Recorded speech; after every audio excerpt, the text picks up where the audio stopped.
She took off from her Northwest Phoenix apartment around 7 o'clock last night for a bike ride. The body is decapitated. There are multiple injuries. Dressed in this zombie hunter kind of cyberpunk outfit.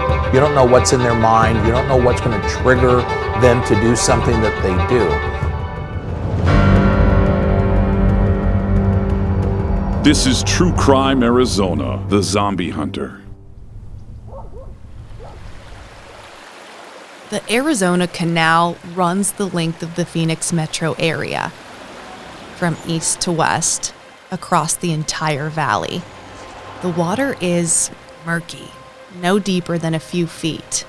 It's used for irrigation, not drinking. You wouldn't want to swim in it, and people are known to throw things into the water: rocks, bikes, shopping carts.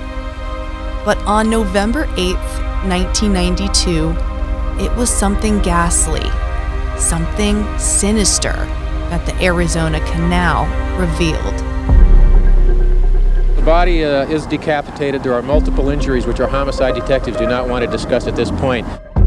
The body of a young adult woman, her head floating in the water.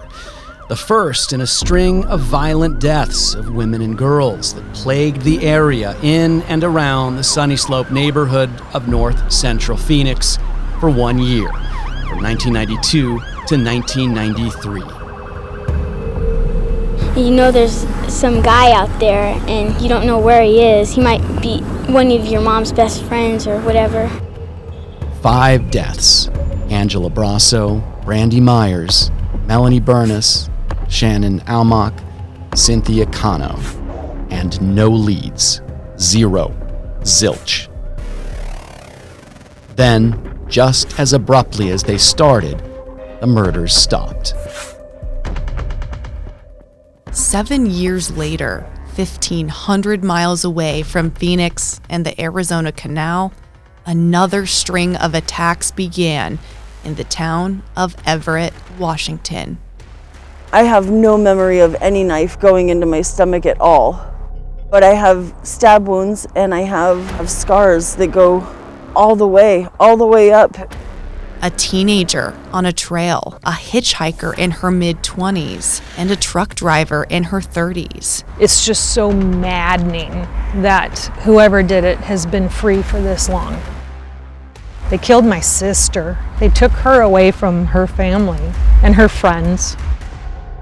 What connects all of these cases is their physical proximity to one man, one violent, unusual man. We knew of him, yes. He always seemed kind of like quiet, odd. You always want to know, what really happened and who was involved. This is some 20-some years later where he's reinserted himself back into the community, but he still had people looking for him.